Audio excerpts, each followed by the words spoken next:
Assalamualaikum warahmatullahi wabarakatuh.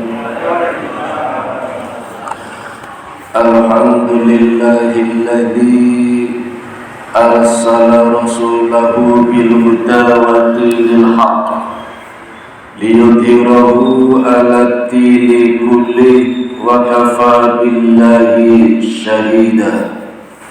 Jamaah subuh Masjid Mubarak yang diberkati Allah, saya masih ingin melanjutkan kisah perjalanan hidup Nabiullah Ibrahim alaihi salatu wassalam. Dan pada bagian berikutnya Nabi Ibrahim melawat ke negeri Mekah. Kenapa harus Mekah? Karena Allah ingin Nabi Ibrahim membangun kembali Baitullah yang pernah dibangun oleh Nabi Adam alaihi salatu wassalam. Jadi di akhir hayatnya Nabi Adam sering melamun dan datang rasa kerinduan ketika di surga dulu melihat banyak malaikat berlari-lari mengitari Ka'bah, lalu ingin membangun Ka'bah dengan dibantu satu dari 40 anaknya yang juga menjadi nabi Sis, maka dibangunlah Ka'bah oleh Nabi Adam. Tetapi di masa Nabi Nuh diterjang banjir bandang besar, banjir yang pertama dan terbesar di dunia, maka hancurlah Ka'bah itu. Tetapi pondasinya masih ada yang namanya Bakah. Nah, Bakah inilah cikal bakalnya kota Mekah. Monumennya bernama Ka'bah. Allah ingin Nabi Ibrahim membangun kembali rumah Allah ini. Maka Allah perintahkan Nabi Ibrahim melawat ke negeri Mekah yang waktu itu tidak seperti sekarang ini. Sehingga berangkatlah Nabi Ibrahim bersama istri keduanya yaitu Hajar dan putranya Ismail yang baru berusia 1 tahun. Saya belum menemukan kisah Nabi Ismail sejak lahir. Ada sih, tapi saya masih ragu. Karena waktu itu Hajar hamil, kemudian diusir dari rumahnya oleh Sarah. Ragunya saya, masa istri Nabi mengusir istrinya? Tapi ada kisah seperti itu ya. Walaupun saya ragu, tidak apa-apalah, sedikit saja saya sampaikan. Nah, ketika Hajar akan kembali ke Mesir karena diusir Sarah, istri pertama, ketemu dengan malaikat. Kemudian malaikat mengatakan kepada Hajar, tidak sepantasnya seorang istri Nabi, apalagi sedang hamil, pergi dari rumah. Kata Hajar, saya malu dan saya takut kalau nanti Sarah, istri pertamanya, marah-marah terus, saya juga diusir. Nah, orang-orang juga nanti pada tahu persoalan di keluarga kami. Kata malaikat, pakailah kain, diikatkan di perutmu. Nah, kain inilah yang disebut dengan stagen. Maka kalau ditanya siapa orang yang pertama menggunakan stagen, tidak lain adalah Hajar. Sampai itu aja kisahnya. Saya tahunya setelah Ismail 1 tahun, lalu diajak melawat ke negeri Mekah. Bayangkan Bapak Ibu, perjalanan menggunakan kuda tercepat saja dari Palestina menuju Mekah itu menempuh waktu 1 bulan. Ini Ibrahim hanya dengan menggunakan onta, tentu lebih lama lagi. Tapi akhirnya sampai juga, dan sampai di sana Nabi Ibrahim menempatkan Hajar dan Ismail di atas gundukan pasir. Kemudian ditinggalkannya begitu saja. Tidak bilang apa-apa. Ini perintah Allah.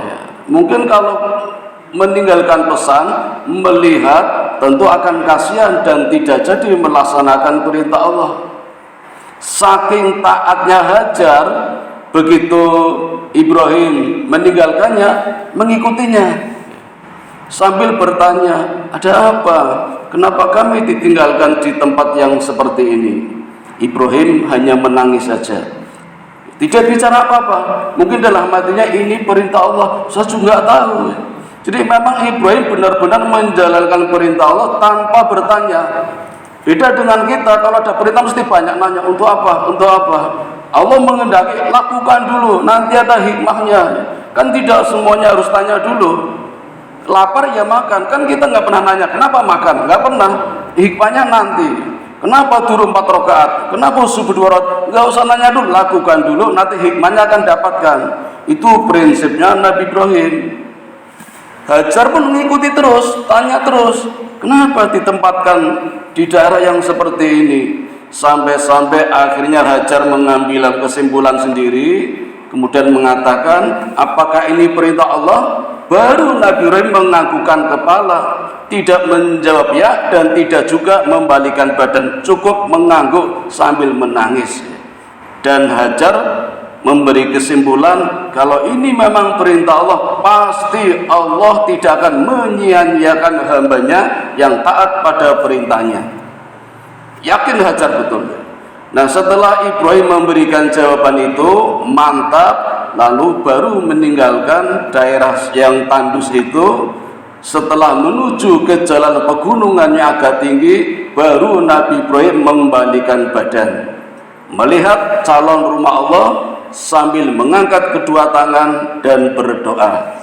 Doanya sangat masyhur, ada di dalam surat Ibrahim, surat yang ke-14 ayat 16, ayat 36. Rabbana inni askantu min dzurriyyati biwadin ghairi dzar'in inda baitikal muharram.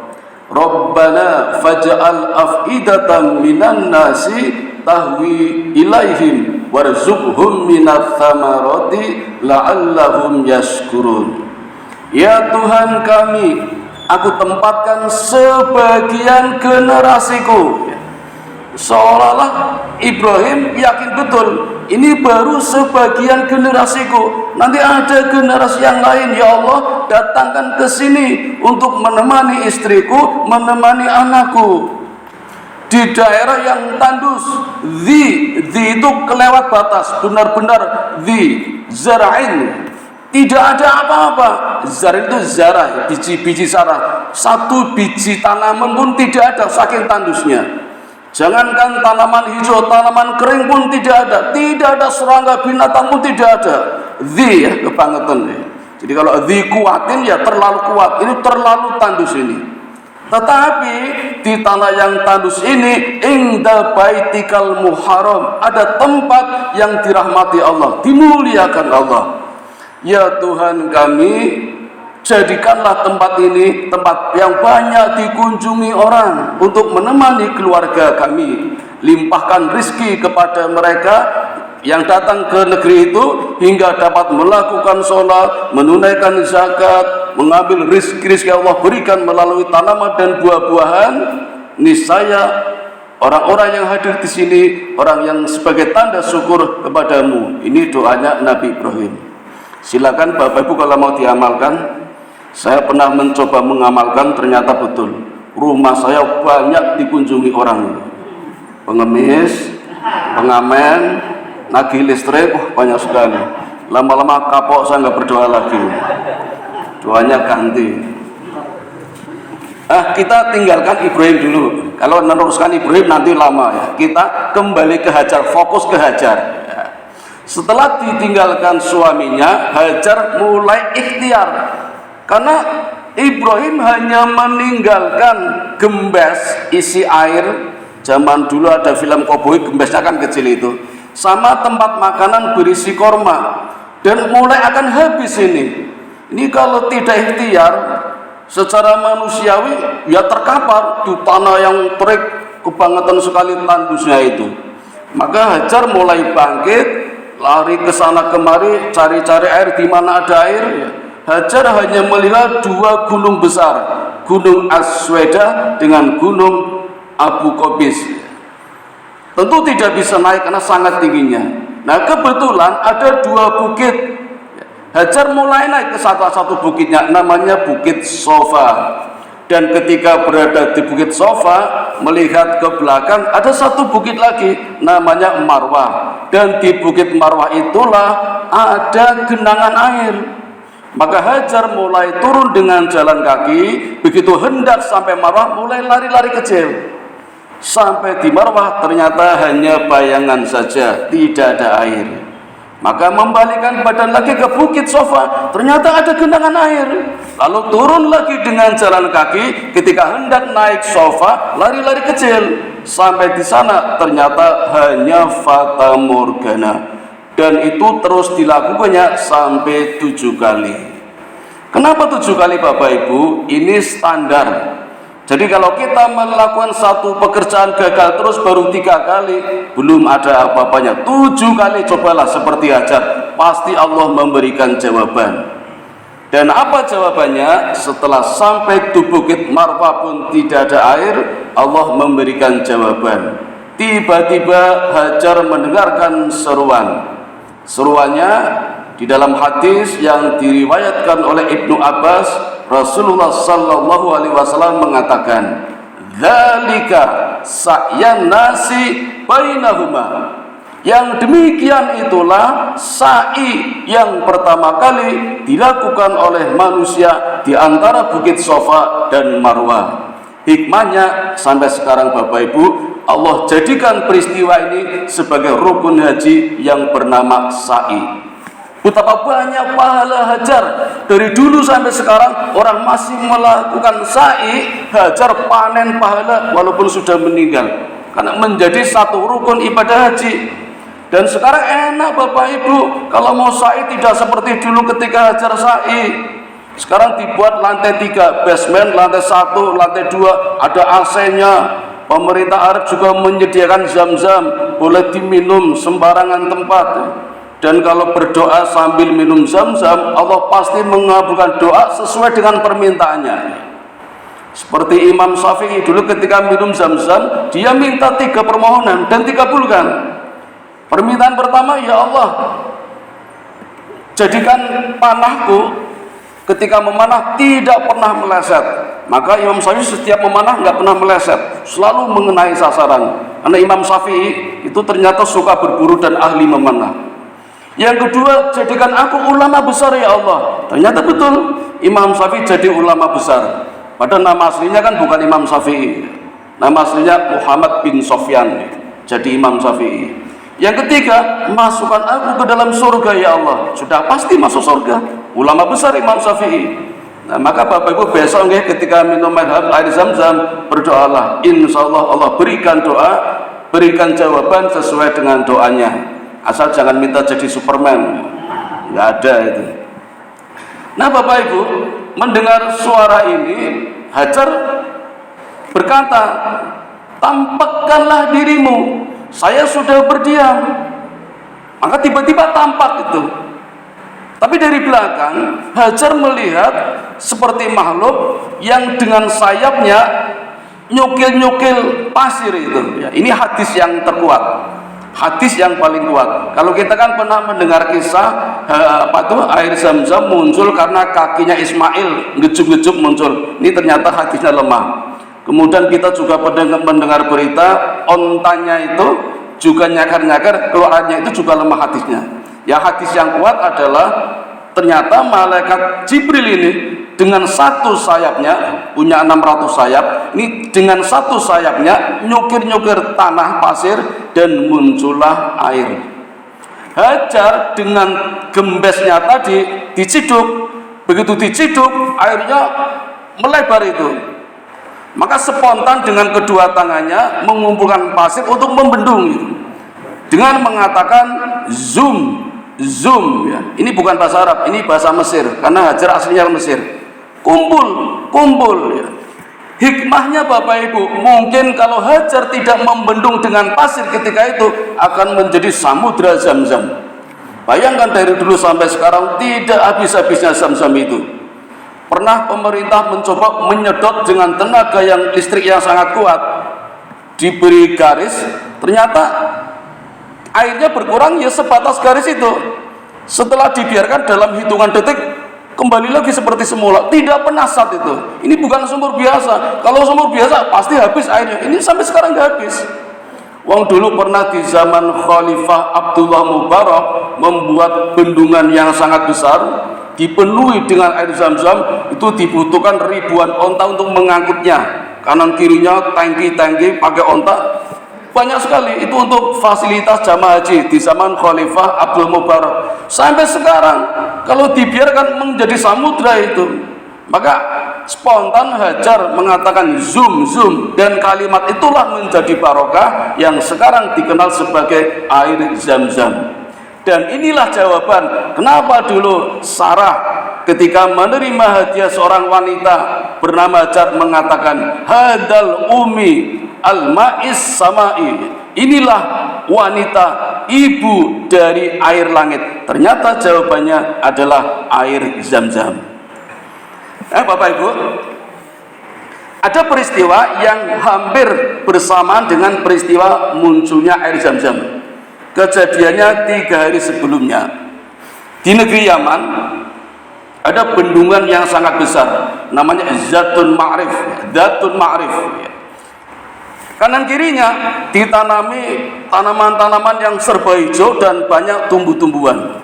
Dan ada suku di situ yang menempati, suku yang punya keterampilan beternak, bertani, namanya suku Jumhur.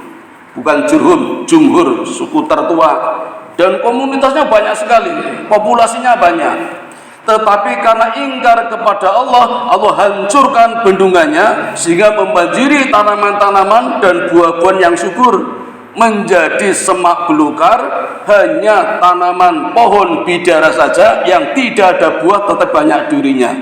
Maka tidak mungkin itu hidup lagi, sehingga suku Jurhum ini mulai mengungsi. Kalau saya bayangkan kira-kira misalnya saja suku Jurhum itu di Bantul akan mengungsi di negeri Sam, itu di Kaliurang, negeri yang makmur subur. Dari Bantul ke Kaliurang pasti lewat kota Yogyakarta. Mungkin lewat sini ya, depan Mubarak. Enggak lewat Sarkum, enggak, lewat sini. Jadi pasti lewat Mekah, nanti lewat Madinah. Nah, sampai di Mekah Bapak Ibu, kepala sukunya yakin karena sering lewat situ, pasti tidak ada sumur karena tandus, kering, kerontang, itu pasti nggak ada air. Tapi tiba-tiba melihat sekelompok burung yang berputar-putar, sehingga mulai berpikir kalau ada burung pasti ada air. Maka meluncurlah sekitar 20 orang termasuk kepala sukunya, yang lain nunggu karena jangan-jangan di sana ada suku lain yang siap berperang. Sampai di sana ternyata memang ada sumur, ada air yang melebar itu, yang meluas, tetapi hanya ditungguin oleh seorang wanita bersama anak kecil. Nah, Bapak Ibu, suku Jurhum ini walaupun suku tua tapi punya tata krama yang luar biasa. Tidak mentang-mentang jumlahnya banyak dan airnya hanya ditunggu oleh seorang wanita dan anak terus menjajah merebut, tidak. Kan beda dengan Belanda, ya. Datang ke Indonesia merebut, Portugis datang merebut, Jepang datang merebut, Cina datang.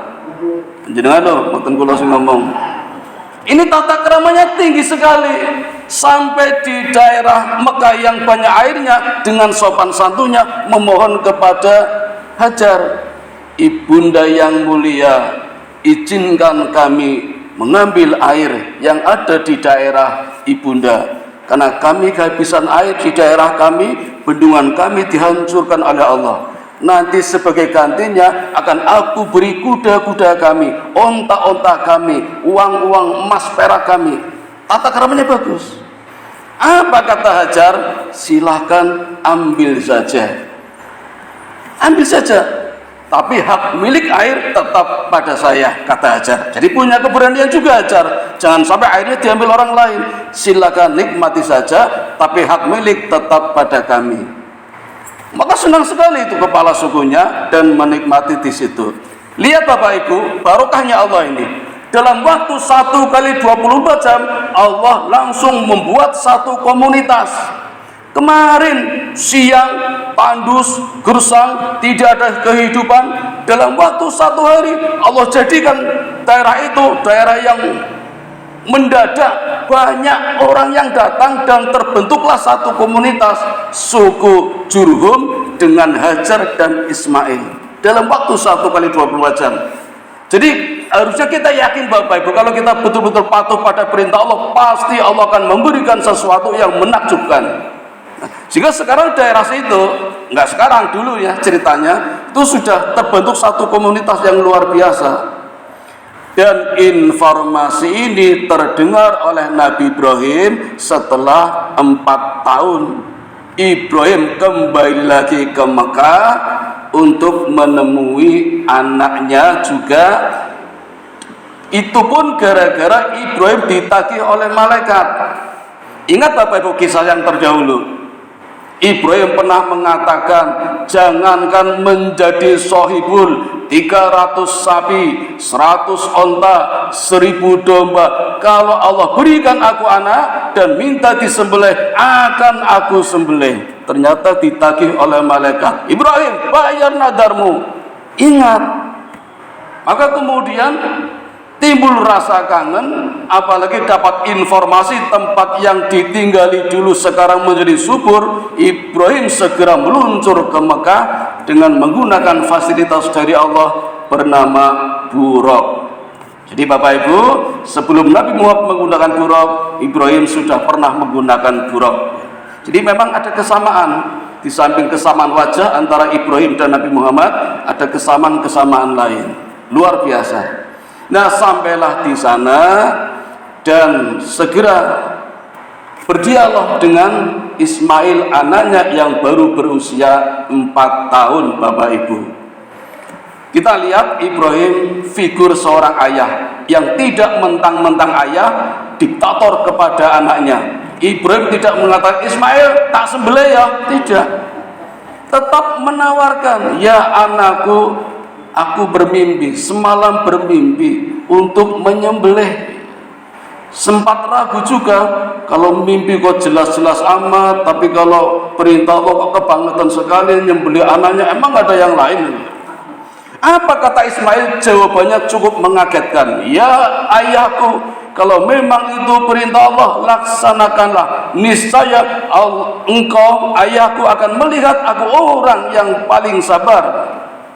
Satajiduni insyaallah minas sabirin. Ini jawaban anak soleh Pak. Coba kalau jawaban anak salah, disembelih Bapak aja, kamu masuk ke Bapak nar mati kok, sembelih sisan.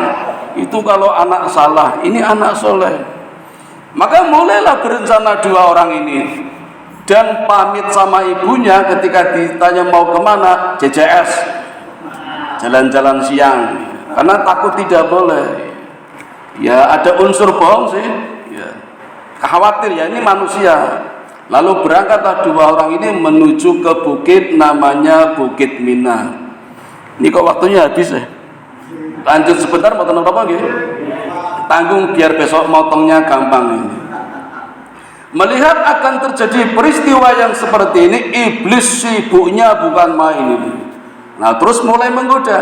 Ini strategi iblis Bapak Ibu, dan diterapkan juga pada diri kita. Kalau kita punya keluarga, pasti yang digoda dulu adalah bapaknya.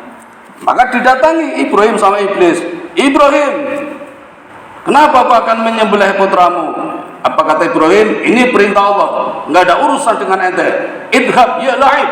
Diusir iblis itu sambil dilempari batu. Dan peristiwa pelemparan batu inilah yang sekarang menjadi rukun haji Jumratul Ula. Gagal menggoda bapaknya, gantian menggoda ibunya. Ya, jadi kalau kita dalam keluarga Pak, digoda iblis tidak mempan, nanti giliran ibunya. Maka siap-siap. Ini strategi iblis sudah saya kasih bocoran, sudah tahu semua ini. Karena wanita biasanya menggunakan perasaan. Anak kecil lucu-lucunya mau disembelih. Iblis juga mengatakan kepada Hajar gitu. Apa kata Hajar? Ya iblis, kalau ini perintah Allah, jangankan anak saya pun kalau mau disembelih, saya siap. Kata iblis, wah ini lebih gilaan dari suaminya ini. Iblis mau ngomong, dilempar lagi sama Hajar, lari. Nah, ini menjadi peristiwa Jumratul Wusta. Nah, gantian anaknya. Jadi kalau ibu merasa kuat, tidak tergoda setan, siap-siap, anaknya nanti jadi serangan iblis. Iblis menggoda anaknya. Ismail tahu, iblis datang belum ngomong, lempar dulu, diusir. Nah, peristiwa ini disebut peristiwa Jumratul Aqobah dan sekarang menjadi rukun haji jumrah. Nah, jadi banyak peristiwa di keluarga Ibrahim menjadi rukun haji. Hikmahnya banyak sekali, menjadi monumental ibadah. Nah, setelah peristiwa ini selesai, ini belum disembelih nggih? Tak tambahi peristiwa sembelian karena jarang diceritakan ini. Sebelum Ismail disembelih, berpesan kepada bapaknya, "Ya ayahku, laksanakan perintah Allah. Kalau ayahku takut, baringkan aku di atas batu dan ayah jangan melihatku. Ikatlah tanganku agar aku tidak meronta-ronta dan lepaskanlah bajuku. Kemudian nanti dibuang biar ayah tidak rindu kepadaku."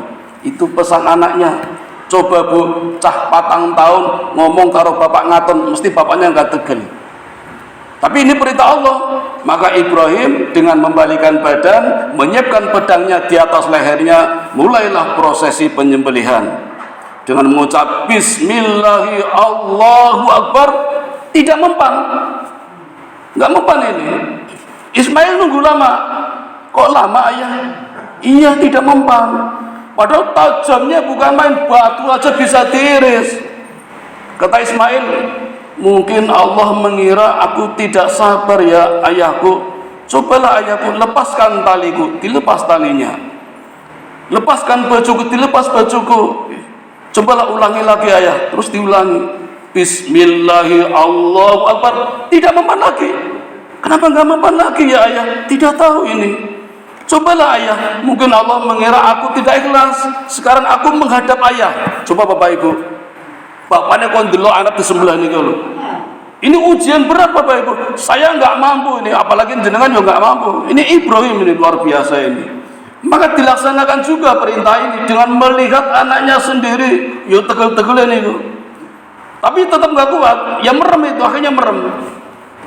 Dan akhirnya terjadi peristiwa sembelian. Begitu mengucap Bismillahi Allahu Akbar, melek, kaget, ternyata domba, bukan Ismail. Allah menghentikannya dan menggantikannya dengan domba. Konon dombanya anaknya Ibrahim yang dulu pernah berkorban, Habil namanya. Kurbannya diterima Allah, diambilkan dari surga. Ini domba penggantinya Ismail, tidak sembarang domba yang dijual di stasiun Rablem. Domba dari surga ini, penggantinya Ismail. Bapak Ibu, kalau kita pakai logika ini logika saja untuk mempermudah pemahaman saja. Malaikat itu kan besarnya seluas langit dan bumi. Apalagi malaikat Jibril, sayapnya saja 600. Kecepatan terbangnya malaikat itu dapat menempuh jarak 300.000 km per detik di ruang hampa. Maka kan tidak hampa, tentunya berat menempuh jarak sejauh itu. Tapi itulah Allah dan malaikat Jibril. Jadi gambaran saya, mungkin ini ya, tangan kirinya Jibril sudah di atas surga sana memegang domba, tangan kanannya memegang Ismail. Maka dengan secepat kilat, begitu pedang hendak sampai ke leher, menggantikannya. Ini cuma gambaran saja. Sehingga yang disembelih adalah dombanya Habil, sembahan dari anaknya Adam, bukan Ismail. Allah menghentikannya, stop Ibrahim, engkau lulus menjadi hambaku dan menjadi nabi sekaligus Rasulullah. Selesai sembelian Ismail, Ibrahim pulang dalam waktu yang cukup lama. Datang lagi menjenguk Ismail ketika mendengar berita Ismail menikah dengan anaknya kepala suku Jurhum. Dan ketika Ibrahim mendatangi keluarga Ismail, tidak dijumpai karena Ismail sedang berburu. Maka meninggalkan pesan kepada istrinya Ismail atau menantunya sembari bertanya, bagaimana kehidupan kalian? Jawabannya, kehidupan kami sangat susah, sulit, banyak musibah. Maka Ibrahim berpesan, kalau begitu nanti kalau Ismail pulang sampaikan wasiatku supaya Ismail mengganti palang pintunya. Ibrahim pulang. Ismail datang, curiga, sepertinya ada tamu. Iya, seorang laki-laki, ciri-cirinya begini. Kata Ismail, itu ayahku, Ibrahim, Nabi juga. Apa pesan buat saya? Pesannya, ya suamiku, engkau Ismail diminta mengganti palang pintunya. Ismail tanya, Adinda tahu apa maksudnya? Maksudnya, aku, kata Ismail, diminta menceraikan kamu. Coba Bapak Ibu, ini perintah ayahnya dan dilaksanakan, dicerai istrinya itu. Seolah-olah Ibrahim mengatakan, kowe iki urung apa-apa, aku dibakar samrut meneng wae, diusir bapaknya ke hutan diam saja, suruh nyembelih anaknya diam saja, perintah semua dilakukan. Kamu baru menikah saja sama Ismail, kemudian mengeluh, ceraikan saja. Jadi Ismail lebih taat pada bapaknya daripada istrinya. Ini pelajaran buat kita Bapak Ibu, jangan mudah mengeluh belum apa-apa. Lihat Ibrahim ujiannya, baru diuji longo munda mumat, BPJS mumat, sabar Bapak Ibu, belum apa-apa ujiannya, dicerai. Ibrahim pulang, datang lagi menjenguk Ismail dalam waktu yang cukup lama. Ketika mendengar Ismail menikah lagi dengan seorang wanita Jurhum juga, dan Ibrahim pun sama, bertanya seperti istri yang pertama dulu, tetapi jawabannya, keluarga kami cukup bahagia. Maka pesan Ibrahim, pertahankanlah palang pintunya. Apa artinya? Pertahankan keluargamu yang sudah kokoh. Nah, kali ini Ibrahim tidak pulang, menetap sejenak di Mekah, karena ada perintah Allah lagi yang terakhir kalinya barangkali ini. Apa perintahnya? Membangun Ka'bah. Maka bekerja samalah dengan Ismail. Ismail yang mencari batu-batu, Ibrahim yang menumpuk-numpuk batunya. Kurang satu batu ini. Ketika Ismail mencari batu satu lagi, Ibrahim menemukan batu. Kalau NASA mengatakan batu meteor itu ya. Ini batu dari langit, dari surga, berwarna putih, yang sekarang kita kenal dengan nama Hajar Aswad. Kenapa hitam? Karena terlalu banyak dicium oleh manusia-manusia berdosa, jadi hitam. Nggak percaya, coba Bapak Ibu tembok rumah jenengan sing putih, nggak dino disun wong dosanya kita dirang mangan itu. Apalagi tembok ini Hajar Aswad Bapak Ibu. Ismail datang membawa batu, kemudian diletakkan di batu yang tertinggi. Tapi karena nggak cukup anci-anci, kebetulan tempat anci-ancinya Ibrahim lunak sehingga membekas telapaknya itu. Telapak Ibrahim membekas. Itulah yang disebut makom Ibrahim. Bukan makam ya, makom, tempat berdirinya Ibrahim. Dan sekarang disunahkan kepada siapa yang haji untuk sholat di belakang makom Ibrahim. Jadi lagi peristiwa rukun haji dan sebagainya. Luar biasa peristiwa ini.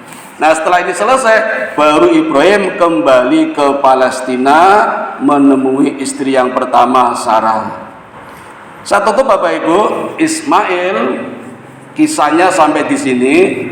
Dan sebagai informasi tambahan saya beritahu, Ismail adalah nabi yang pertama yang memulai berkuda. Di selama berkomunitas dengan suku Jurhum, Ismail banyak belajar berburu, berkuda, sehingga Ismail adalah nabi yang pertama kali bisa menggunakan kuda, sekaligus bisa fasih berbahasa Arab. Karena Ismail kan ibunya orang Mesir, bapaknya orang Irak. Di Palestina saja cuma 1 tahun, masih bayi. Kemudian di Mekah berkomunitas dengan suku Jurhum, bahasa Arab asli. Jadi satu-satunya orang Arab asli ketika itu dari Yaman, ya suku Jurhum itu.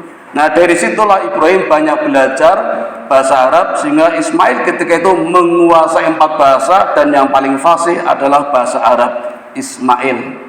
Ya, nenek moyang kita juga Bapak Ibu.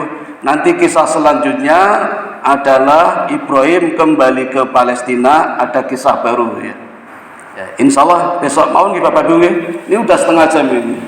Ya, yang paling pantas saya motongnya di sini. Nanti kalau dilanjutkan itu tambah sulit lagi. Karena peristiwa berikutnya mestinya kan anak yang kedua nih. Tapi ada kejadian yang luar biasa. Kisah Nabi Lut alaihi salatu wassalam. Insya Allah saya nggak janji. Mudah-mudahan Allah memberikan kesempatan kepada kita untuk selalu belajar sirah-sirah nabawiyah, sehingga kita akan tahu sejarah turunnya ayat dan peristiwa yang menjadi kewajiban kita dalam beribadah. Mudah-mudahan ada manfaatnya. Mari kita tutup dengan doa kifaratul majlis. Subhanakallahumma wa bihamdika asyhadu an la ilaha illa anta astaghfiruka wa atubu ilaik. Assalamualaikum warahmatullahi wabarakatuh.